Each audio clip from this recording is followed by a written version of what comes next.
दशकों से हम तारों में न केवल ग्रहों, न केवल संकेतों, बल्कि विसंगतियों की खोज करते आ रहे हैं।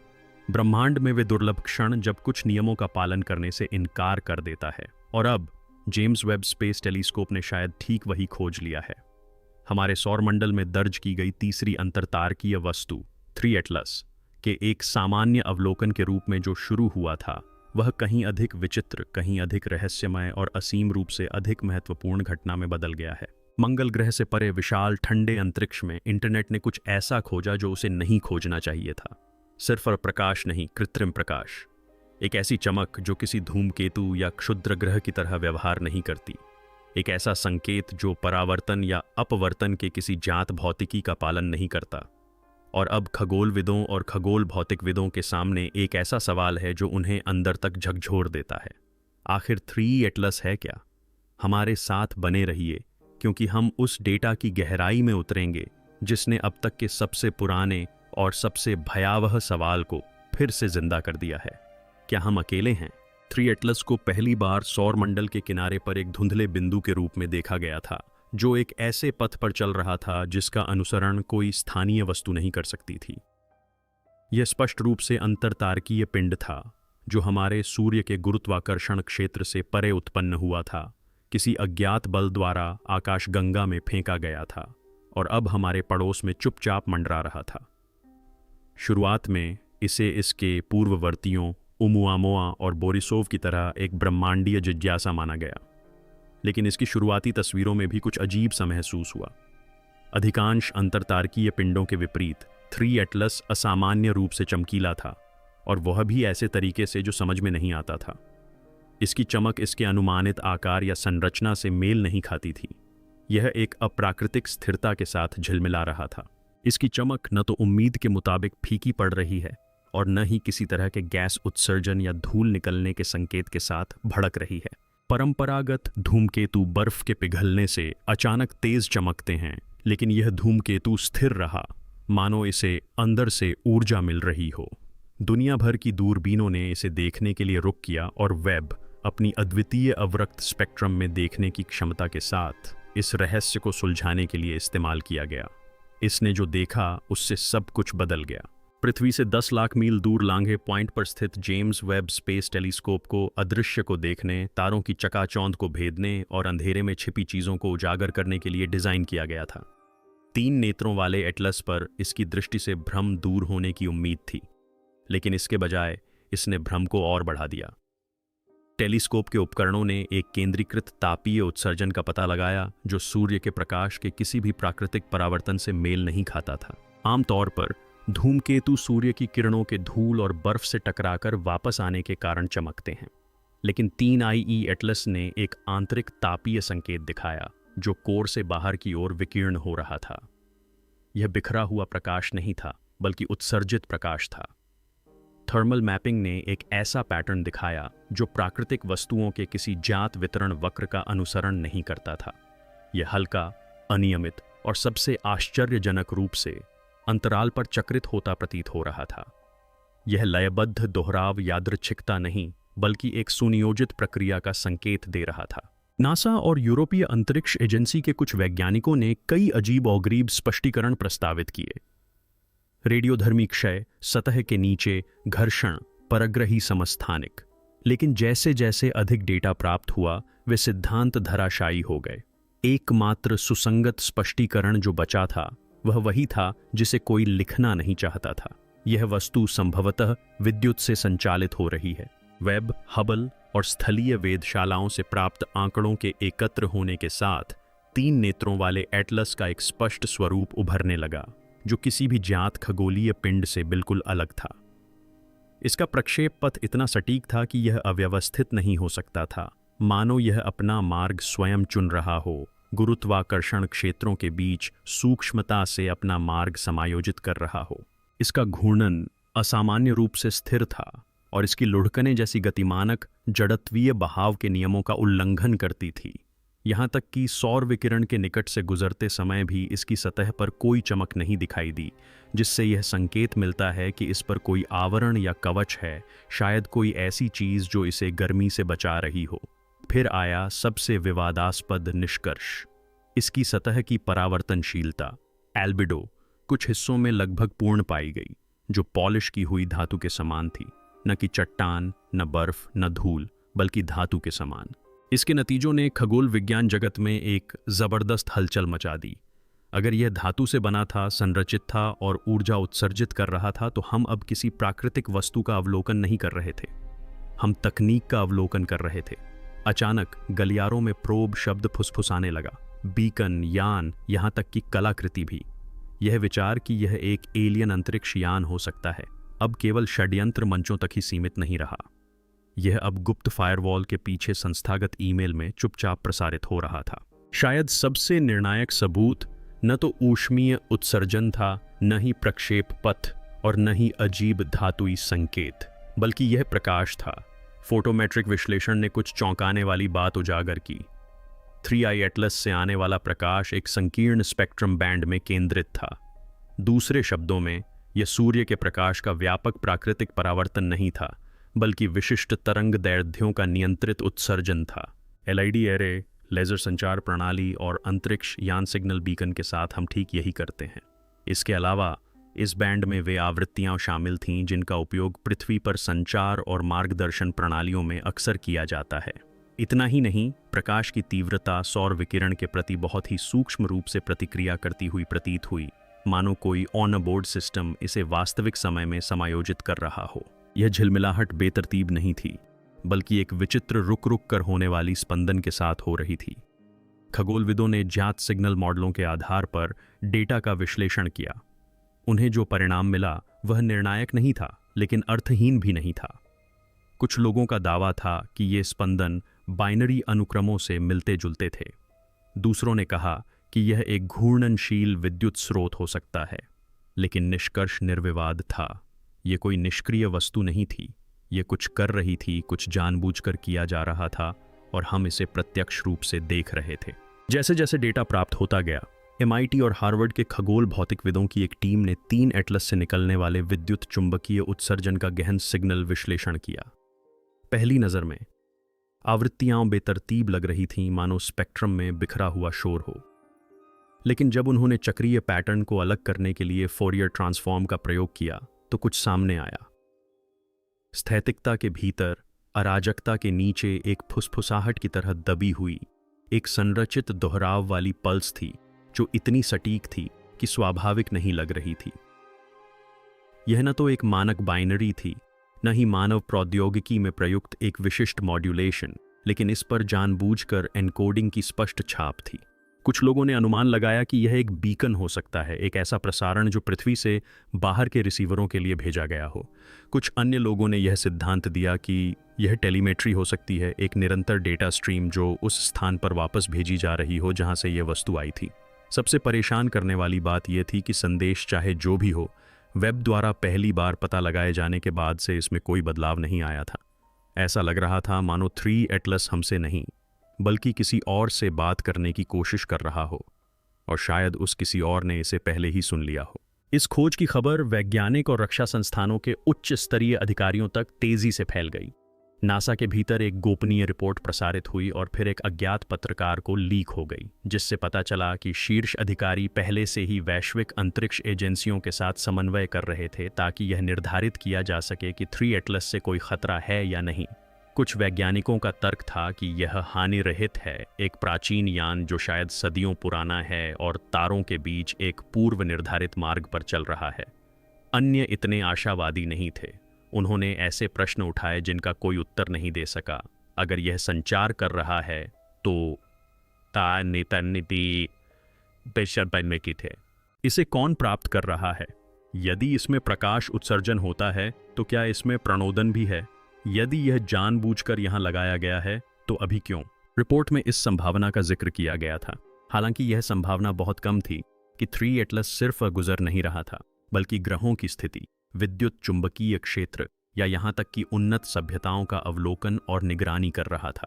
इस संभावना ने पर्दे के पीछे दहशत पैदा कर दी, क्योंकि अगर यह वस्तु अकेली नहीं थी तो कोई और भी आ रहा होगा जिसने डेटा भेजा होगा। 3 एटलस की चमक की गहन जांच से एक क्रांतिकारी परिकल्पना सामने आई कि यह वस्तु केवल ऊर्जा उत्सर्जित नहीं कर रही थी, बल्कि उसका संग्रहण भी कर रही थी। सूर्य से निकटता के साथ वस्तु के प्रकाश उत्पादन में होने वाले उतार चढ़ाव और रासायनिक प्रतिक्रियाओं की स्पष्ट कमी से यह विचार पुष्ट हुआ कि संभवतः यह अपनी सतह के नीचे अंतर्निहित सौर ऊर्जा संग्रहण प्रणाली या फोटोनिक अवशोषण प्रणाली का उपयोग कर रही हो। लो और कुछ अन्य सिद्धांतकारों ने यह परिकल्पना की कि वस्तु के चारों ओर मौजूद धूल के बादल दोहरी भूमिका निभा सकते हैं। यह कृत्रिम संरचना को छुपाने के लिए छलावरण के रूप में और सौर विकिरण को अवशोषित करने के माध्यम के रूप में कार्य करता है। यदि यह सच है तो इससे यह संकेत मिलता है कि 3 एटलस एक आत्मनिर्भर अंतरिक्ष यान है जिसे गहरे अंतरिक्ष में अनिश्चित काल तक यात्रा करने के लिए डिजाइन किया गया है, जो एक तारे से दूसरे तारे तक जाते समय स्वयं को ईंधन प्रदान करता है। यह अवधारणा अंतरतारकीय जांचों के ज्ञात सैद्धांतिक मॉडलों के अनुरूप है, ऐसी मशीनें जो सदियों तक निष्क्रिय रह सकती हैं और केवल तभी सक्रिय होती हैं जब वे किसी ऐसे तारामंडल तक पहुंचती हैं जिसकी जांच करना सार्थक हो। और यदि हमारे सौर मंडल ने उस सक्रियण को प्रेरित किया तो संदेश प्राप्त हो गया। जैसे जैसे अंतर्राष्ट्रीय अंतरिक्ष एजेंसियां जवाब खोजने में जुटती गईं, एक सच्चाई और भी स्पष्ट होती गई। हम तैयार नहीं हैं। अलौकिक संपर्क के बारे में दशकों से चली आ रही अटकलों के बावजूद हमारी राजनीतिक, वैज्ञानिक और दार्शनिक प्रणालियां 3 नेत्रों वाले एटलस के संभावित अर्थ को समझने में पूरी तरह असमर्थ हैं। कोई आधिकारिक बयान जारी नहीं किया गया है, लेकिन फ्रांस, जापान और ब्राजील की एजेंसियों से लीक हुए आंतरिक दस्तावेजों से संकेत मिलता है कि यह वस्तु मात्र एक असामान्य घटना नहीं, बल्कि धीमी गति से हो रही पहली अलौकिक मुठभेड़ हो सकती है। और हॉलीवुड ने हमें जो दिखाया था उसके विपरीत न तो कोई लैंडिंग हुई, न ही आकाश में अचानक कोई चीज दिखाई दी, न ही तुरंत कोई जवाब मिला। बस डेटा, बस प्रकाश, बस सन्नाटा। इंटरनेट हर दिन उस वस्तु पर नजर रख रहा है, फिर भी हर जवाब 2 और सवाल खड़े करता है। अगर यह संपर्क है तो यह उनकी शर्तों पर है, हमारी नहीं। शांत, दूर, बेचैन करने वाला। और शायद यही सबसे डरावनी बात है, क्योंकि हम जो देख रहे हैं वह कोई आमंत्रण नहीं हो सकता। ये निगरानी हो सकती है और हमें पहले ही देखा जा चुका हो सकता है। ठीक उसी समय जब खगोलविदों को लगा कि 3 आंखों वाला एटलस एक अनुमानित पथ पर स्थिर हो गया है, तभी कुछ अप्रत्याशित घटित हुआ। इसकी चमक में अचानक तेजी से वृद्धि हुई। यह सूर्य के निकट होने के कारण होने वाली क्रमिक वृद्धि नहीं थी। यह एक अचानक चमक थी जिसे जेम्स वेब टेलीस्कोप ने वास्तविक समय में कैद किया और कई जमीनी वेधशालाओं ने इसकी पुष्टि की। वस्तु की चमक 2 मिनट से भी कम समय में लगभग 40% बढ़ गई, फिर एक नए ऊंचे स्तर पर स्थिर हो गई। कोई भी प्राकृतिक व्याख्या इन आंकड़ों से मेल नहीं खाती थी। सौर पवन की परस्पर क्रिया का कोई संकेत नहीं था, न ही किसी टक्कर की घटना, न ही कोई विखंडन। ऐसा लगा जैसे किसी ने या किसी चीज ने स्विच ऑन कर दिया हो। यह चमक सिर्फ दिखाई ही नहीं दे रही थी, इसके साथ ही वस्तु के थर्मल सिग्नेचर में एक परिवर्तन आया, मानो सिस्टम चालू हो गए हों। सिद्धांतकारों ने एक भयावह संभावना जताई कि यह वस्तु जागृत अवस्था में प्रवेश कर चुकी थी, जो या तो हमारे तारे के निकट होने के कारण या हमारे स्वयं के अवलोकनों के कारण उत्पन्न हुई थी। और यदि यह ज्वाला जानबूझकर की गई थी तो इसका उद्देश्य केवल दिखाई देना था। असामान्य रूप से चमक बढ़ने के कुछ ही समय बाद कई अंतरिक्ष एजेंसियों द्वारा की गई कक्षीय गणनाओं से कुछ और ही पता चला। 3 एटलस अब अपने निर्धारित पथ का सटीक रूप से अनुसरण नहीं कर रहा था। इसमें थोड़ा सा सूक्ष्म रूप से लेकिन स्पष्ट रूप से बदलाव आया था। केवल गुरुत्वाकर्षण ही इस परिवर्तन का कारण नहीं हो सकता था। यहाँ तक कि सौर विकिरण दबाव, जिसे अक्सर हल्की वस्तुओं के मार्ग में छोटे मोटे बदलावों के लिए बहाना बनाया जाता है, भी इस बदलाव को स्पष्ट नहीं कर पाया। यह बदलाव जानबूझकर किया गया था और इससे भी अधिक चिंताजनक बात यह थी कि इसका नया प्रक्षेप पथ किस ओर था। सौर मंडल के भीतर गहराई की ओर, एक समायोजित झुकाव के साथ, जो इसे पृथ्वी की कक्षा के तल के करीब ले आया था। वह वस्तु अब केवल गुजर नहीं रही थी, असल में उसने अपना रास्ता बदल लिया था। कुछ वैज्ञानिकों ने सावधानी बरतने की सलाह दी और इसे गुरुत्वाकर्षण संबंधी विसंगति बताया, लेकिन अन्य वैज्ञानिकों ने इस बदलाव को एक पैंतरेबाजी, एक सूक्ष्म मार्ग परिवर्तन के रूप में देखा, जो किसी धूमकेतु या चट्टान ने पहले कभी नहीं किया था। और यदि 3 एटलस सीमित गति या दिशा निर्देशन में भी सक्षम था, तो इसका मतलब था कि हम अब किसी अवशेष को नहीं देख रहे थे। हम एक गतिशील पोत को देख रहे थे, एक उद्देश्यपूर्ण पोत को। जब वस्तु वेब और हबल दूरबीनों पर लगे स्पेक्ट्रोस्कोपिक उपकरणों की सीमा में आई, तो वैज्ञानिकों ने ऐसे तत्वों और यौगिकों का पता लगाना शुरू किया जिनसे और भी चिंताजनक संकेत मिले। अत्यधिक परावर्तक मिश्र धातुओं, दुर्लभ पृथ्वी तत्वों, और सबसे चौंकाने वाली बात यह थी कि आवर्त सारणी में पहले कभी सूचीबद्ध न किए गए यौगिकों से मिलती जुलती स्पेक्ट्रल अवशोषण रेखाओं के निशान पाए गए। ये उस प्रकार के पदार्थ नहीं थे जो किसी जमे हुए अंतरतारकीय चट्टान के टुकड़े में पाए जाते। इन्हें ऐसी परिस्थितियों में बनाया गया था या कम से कम संश्लेषित किया गया था जो प्राकृतिक रूप से मौजूद नहीं होती। एक स्पेक्ट्रल प्रोफाइल किसी भी जांच रासायनिक प्रक्रिया से मेल नहीं खाती थी, लेकिन क्वांटम पदार्थ प्रयोगशालाओं में प्रस्तावित सैद्धांतिक यौगिकों से काफ़ी मिलती जुलती थी। ऐसे पदार्थ जिनके बारे में माना जाता था कि वे केवल तीव्र चुंबकीय क्षेत्रों या क्वांटम परिरोध के प्रभाव में ही मौजूद होते हैं। इस खोज से या तो अकल्पनीय आयु का संकेत मिलता है, जिससे पता चलता है कि यह वस्तु मानव सभ्यता से हजारों साल पहले की है, या फिर किसी ऐसी सभ्यता द्वारा हाल ही में निर्मित की गई है जो हमारी सभ्यता से बहुत आगे है। इन पदार्थों की प्रकृति किसी भी संकेत से कहीं अधिक स्पष्ट थी, क्योंकि भले ही हम संदेश को डिकोड न कर सकें, संदेशवाहक स्वयं अप्राकृतिक था। जैसे जैसे इस बात के बढ़ते सबूत सामने आने लगे कि इसकी उत्पत्ति अप्राकृतिक है, सरकारों और एजेंसियों ने प्रतिक्रिया देना शुरू कर दिया। हालांकि सार्वजनिक रूप से नहीं, लेकिन स्पष्ट तत्परता के साथ। वेधशाला नेटवर्क पर एन्क्रिप्शन स्तर बढ़ा दिए गए, अनुसंधान टीमों को चुपचाप स्थानांतरित कर दिया गया। कई महाद्वीपों में उपग्रहों के पुनर्संयोजन में अचानक अस्पष्ट वृद्धि देखी गई। अंतरिक्ष यात्रा करने वाले देशों ने गुप्त रूप से बंद दरवाजों के पीछे आकस्मिक योजना पर चर्चा शुरू की। एक अंतर्राष्ट्रीय रक्षा संघ से लीक हुए एक दस्तावेज से संकेत मिला कि एटलस 3 अकेला आगंतुक नहीं, बल्कि एक खोजी हो सकता है। बल्कि एक खोजी हो। वस्तु की असामान्य संरचना, उसका स्थिर घूर्णन और अंतरतारकीय दूरियों तक कार्यशील रहने की उसकी स्पष्ट क्षमता से संकेत मिलता है कि इसे दीर्घकालिक अवलोकन यानों के अनुरूप बनाया गया था। लेकिन अगर यह खोजबीन कर रहा था तो यह क्या खोज रहा था? और इससे भी अधिक चिंताजनक बात यह थी कि आगे क्या हो सकता है। विश्वविद्यालयों, वेधशालाओं और सैन्य कमान केंद्रों में एक भयावह आम सहमति बन रही थी। हम अब ब्रह्मांड में अकेले नहीं थे, और पहला संपर्क शायद कोई बातचीत नहीं बल्कि एक मूल्यांकन हो सकता था। जब अटकलें चरम पर पहुंच गईं, तो सेटी संस्थान की एक साहसी टीम ने वह जोखिम उठाने का फैसला किया जो कोई और नहीं उठा सकता था। उन्होंने 3 एटलस के अनुमानित स्थान की ओर एक केंद्रित रेडियो स्पंद भेजा। संदेश में सार्वभौमिक गणितीय स्थिरांक, आवर्त सारणी और मानवता के बुनियादी दृश्य निरूपण शामिल थे। यह एक ब्रह्मांडीय अभिवादन, एक सतर्क नमस्कार था।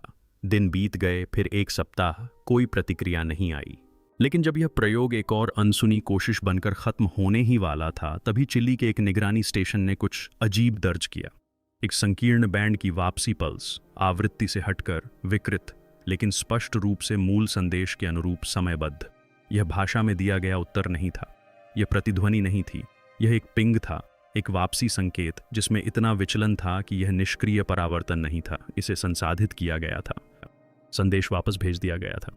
लेकिन सेटी टीम को सबसे ज्यादा चौंकाने वाली बात सिग्नल नहीं थी, बल्कि उसका समय था, क्योंकि संदेश भेजने के ठीक 72 घंटे बाद जवाब आया था। इसका मतलब था कि किसी चीज ने न केवल हमारा संदेश प्राप्त किया था, बल्कि उसने देरी का अनुमान लगाकर जानबूझकर जवाब दिया था। रिटर्न पिंग का पता चलने के बाद दुनिया भर की वेधशालाओं में तकनीकी गड़बड़ियां आने लगीं। वेब के इंफ्रारेड उपकरणों ने प्रक्षेपण के बाद पहली बार अनियमित थर्मल मैपिंग दिखाई, और हबल के जायरोस्कोपिक सेंसरों ने स्थिर अभिविन्यास के बावजूद सूक्ष्म उतार चढ़ाव दर्ज किए। ग्राउंड बेस्ड टेलीस्कोपों ने ऐसी समस्याओं का सामना किया जिन्हें शुरू में सॉफ्टवेयर की गड़बड़ी, गलत संरेखित तारा चार्ट, अस्पष्ट पिक्सेल विकृतियां और 3 आंख एटलस पर केंद्रित होने पर डेटा स्ट्रीम का रुक जाना माना गया। लेकिन ये गड़बड़ियां अचानक नहीं हुईं। ये समन्वित तरीके से एक निश्चित समय अंतराल में घटित हुई, मानो कोई या कुछ नहीं चाहता था कि हम बहुत करीब से देखें। यूरोपीय अंतरिक्ष एजेंसी के भीतर गहराई में स्थित एक गुप्त विचार मंथन समूह से एक सिद्धांत सामने आया। वस्तु केवल संकेत उत्सर्जित नहीं कर रही थी, वह हमें जाम कर रही थी, चुनिंदा रूप से हस्तक्षेप कर रही थी। इसके परिणाम चौंकाने वाले थे। एक निष्क्रिय आगंतुक अपनी पहचान नहीं छिपाता, एक खोजी ऐसा करता है। यदि वह वस्तु सक्रिय रूप से यह नियंत्रित कर रही थी कि हम क्या देख सकते हैं और कब देख सकते हैं, तो हम उसे नहीं देख रहे थे। हमें देखने की अनुमति दी जा रही थी, और फिर सन्नाटा छा गया। सिग्नल घटना और तकनीकी खराबी के कुछ ही दिनों के भीतर वेब से अपडेट में देरी हुई, उन्हें प्रतिबंधित किया गया और अंततः उनका मार्ग बदल दिया गया। सार्वजनिक लॉग अब सुलभ नहीं थे। यूरोपीय अंतरिक्ष एजेंसी ने उपकरण के पुनः अंशांकन के बारे में एक स्पष्ट बयान जारी किया। नासा ने इस पर टिप्पणी करना बंद कर दिया।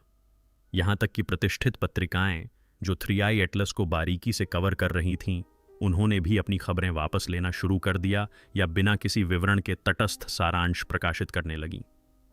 खगोल भौतिकी समुदाय दो भागों में बंट गया। कुछ का मानना था कि एजेंसियां सार्वजनिक करने से पहले इस खोज की पुष्टि करने की कोशिश कर रही हैं। वहीं अन्य लोगों का मानना था कि सच्चाई पहले ही पुष्ट हो चुकी है और अब इसे दबाया जा रहा है। बचे हुए कुछ स्वतंत्र वेधशालाओं ने जनता के लिए कच्चे डेटा जारी करना शुरू किया, लेकिन ये डेटा जल्द ही गलत सूचनाओं और अटकलों के सैलाब में डूब गए। जो कभी वैश्विक वैज्ञानिक रहस्य था, वह अब एक रणनीतिक संपत्ति बन गया था। और इतिहास ने हमें दिखाया है कि जब सरकारें किसी खोज को गोपनीय घोषित करती हैं तो क्या होता है। सच खामोशी में मर जाता है। जो कुछ वे देख रहे थे उसे समझने के अंतिम प्रयास में खगोलविदों और गणितज्ञों के एक समूह ने पैटर्न पहचान और संभाव्यता सिद्धांत का सहारा लिया। वे अब संचार की तलाश नहीं कर रहे थे, वे इरादे के प्रमाण की तलाश कर रहे थे। और तभी उन्हें सबसे भयावह पैटर्न का पता चला।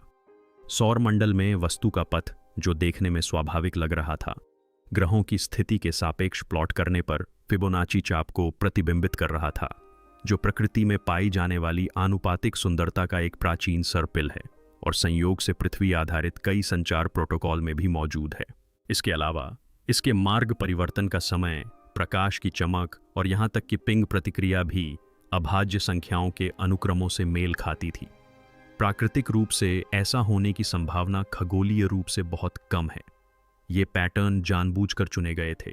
इसका मतलब यह था कि यह ऑब्जेक्ट 3 एटलस सिर्फ सौरमंडल में घूम नहीं रहा था, यह गणितीय सटीकता के साथ नेविगेट कर रहा था, मानो किसी नक्शे या अनुसूची का अनुसरण कर रहा हो।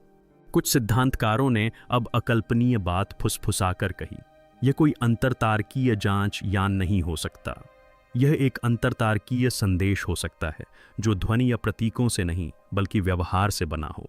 और हमने अभी अभी पहला शब्द डिकोड किया है। जैसे जैसे भ्रम की धूल छंटने लगती है, एक सच्चाई ऐसी है जिसे नजरअंदाज करना नामुमकिन है। 3 एटलस महज एक चट्टान नहीं थी। इससे निकलने वाली अप्राकृतिक रोशनी से लेकर इसके द्वारा लौटाए गए संकेत तक, दुर्लभ पदार्थों से लेकर पथ में हुए सुनियोजित परिवर्तन तक, इस रहस्य का हर पहलू एक ही असहज निष्कर्ष की ओर इशारा करता है। हम बहुत लंबे समय से अकेले नहीं रहे हैं और शायद हमें यह जानने का अधिकार ही नहीं था। आकाश गंगाओं के जन्म की प्रक्रिया को देखने के लिए बनाया गया जेम्स वेब टेलीस्कोप शायद किसी ऐसी चीज की झलक देख पाया हो जो पलटकर देखने के लिए ही बनी हो। कोई प्राचीन, सुनियोजित और निगरानी करने वाली शक्ति। किसी दूर के तारामंडल की सुरक्षा से नहीं, बल्कि हमारे अपने खगोलीय पड़ोस की दहलीज से। और फिर भी सन्नाटा छाया हुआ है।